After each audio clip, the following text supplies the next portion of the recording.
Welcome to Sarada study centre. আজকে তোমাদের জন্য নিয়ে চলে এলাম মানুষের শরীরের ওপর থেকে মোস্ট ইম্পর্টেন্ট 50টি প্রশ্ন, যে প্রশ্নগুলো প্রত্যেকটা পরীক্ষায় খুব ইম্পর্টেন্ট। তাই ভিডিওটা দেখো এবং লাইক, শেয়ার এবং সাবস্ক্রাইব করে দাও। প্রথম প্রশ্নটা কি হচ্ছে না, মানব দেহের সবচেয়ে বড় হাড় কোনটি? না, উত্তরটা হবে ফিমার, যেটি কোমর থেকে হাঁটু পর্যন্ত অবস্থিত। পরের প্রশ্নটা তাহলে কি হচ্ছে না, মানব দেহের সবচেয়ে ছোট হাড় তাহলে কোনটা? না, ছোট হাড় হচ্ছে স্টেপিস, যেটা কানের হাড়। তারপরে কি, রক্তের কিসের উপস্থিতির জন্য রক্তের রং লাল হয়? না, অ্যান্সারটা হবে হিমোগ্লোবিন। পরের প্রশ্ন, মানুষের দেহের সবচেয়ে বড় অঙ্গ কোনটি?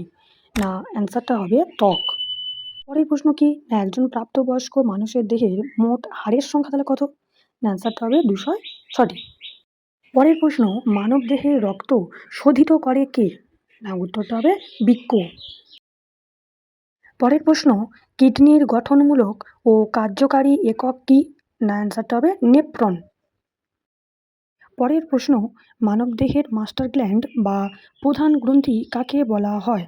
অ্যান্সারটা হবে পিটুইটারি গ্রন্থি। পরের প্রশ্ন, ইনসুলিন কোথা থেকে খরিত হয়? অ্যান্সারটা হবে অগ্ন্যাশয়। পরের প্রশ্ন, মানবদেহের স্বাভাবিক তাপমাত্রা কত? উত্তরটা হবে 98.6 ডিগ্রি ফারেনহাইট। পরের প্রশ্ন কি, কোন রক্ত গ্রুপকে সর্বজনীন দাদা বলা হয়? না, অ্যান্সারটা হবে ও কে।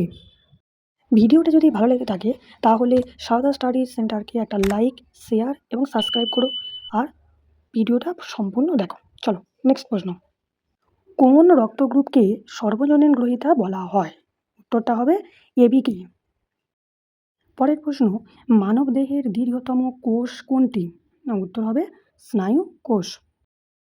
পরের প্রশ্ন, লোহিত রক্তকণিকার আয়ুষ্কাল কত দিন? উত্তরটা হবে 120 দিন।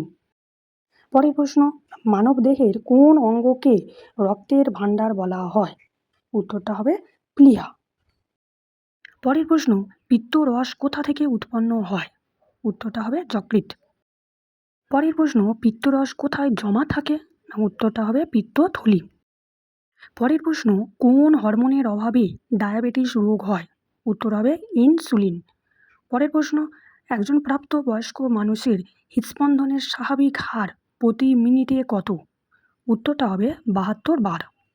পরের প্রশ্ন, মানবদেহের হৃৎপিণ্ডে কটি প্রকোষ্ঠ থাকে? উত্তরটা হবে 4টি। পরের প্রশ্ন, মানুষের দাঁতের শক্ত আবরণকে কি বলা হয়? উত্তরটা হবে এনামেল। পরের প্রশ্ন, চোখে আলো প্রবেশ নিয়ন্ত্রণ করে কোন অংশ? উত্তরটা হবে আইরিস। পরের প্রশ্ন, মানব দেহে ক্রোমোজোমের সংখ্যা কত? উত্তরটা হবে 46টি। পরের প্রশ্ন, মানুষের লালা থেকে প্রতিদিন কত লিটার লালা নিঃসৃত হয়? উত্তরটা হবে 1.5 লিটার। পরের প্রশ্ন, মানব দেহের সবচেয়ে শক্তিশালী পেশি কোনটি? উত্তরটা হবে ম্যাসেটার। পরের প্রশ্ন, মানব দেহের দীর্ঘতম স্নায়ু কোনটি? উত্তরটা হবে সিয়াটিক স্নায়ু। পরের প্রশ্ন, মানব দেহের কোষে শক্তি উৎপাদন কেন্দ্র কোনটি? উত্তরটা হবে মাইটোকন্ড্রিয়া। পরের প্রশ্ন, ফুসফুসের আবরণীর নাম কি? উত্তর হবে প্লুরা। পরের প্রশ্ন, হৃৎপিণ্ডের চারপাশের আবরণীকে কি বলা হয়? না, উত্তর হবে পেরিকার্ডিয়াম। পরের প্রশ্ন, কোন রক্তকণিকাকে অক্সিজেন পরিবহন করে? উত্তর হবে লোহিত রক্তকণিকা। পরের প্রশ্ন, কোন হরমোনকে জরুরিকালীন হরমোন বলা হয়? না, উত্তরটা হবে অ্যাড্রেনালিন।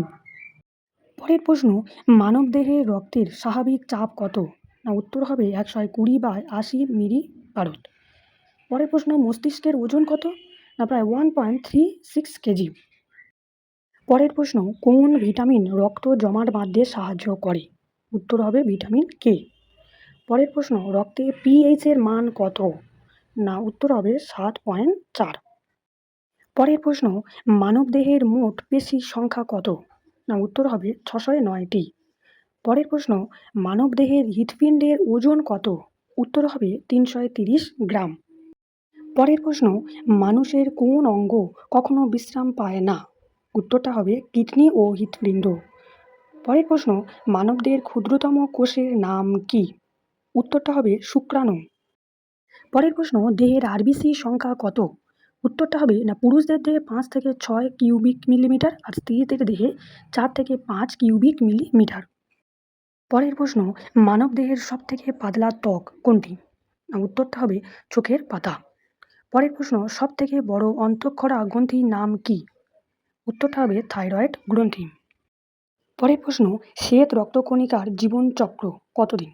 উত্তরটা হবে 3 থেকে 15 দিন। পরের প্রশ্ন, মানবদেহের গঠন ও কাজের একক কি? উত্তরটা হবে কোষ। পরের প্রশ্ন, মূত্রে পিএইচ এর মান কত? উত্তরটা হবে 6.5। পরের প্রশ্ন, মানবদেহের কোন অঙ্গ থেকে ইউরিয়া তৈরি হয়? উত্তরটা হবে যকৃৎ। পরের প্রশ্ন, মানবদেহের পাচনতন্ত্রের দীর্ঘতম অংশ কোনটি? উত্তরটা হবে ক্ষুদ্রান্ত। পরের প্রশ্ন, মানুষের গলার মধ্যে কয়টি নালী আছে? উত্তরটা হবে 2টি, শ্বাসনালী ও খাদ্যনালী। পরের প্রশ্ন, কোন বিজ্ঞানী প্রথম কৃত্রিম জিন প্রস্তুত করেন? উত্তরটা হবে ডক্টর হরগোবিন্দ খুরানা। লাস্ট প্রশ্ন, মানবদেহের স্নায়ু থেকে নিঃসৃত হরমোনকে কি বলে? উত্তরটা হবে নিউরো হরমোন। ভিডিওটা ভালো লেগে থাকলে লাইক, শেয়ার ও সাবস্ক্রাইব অবশ্যই করবে।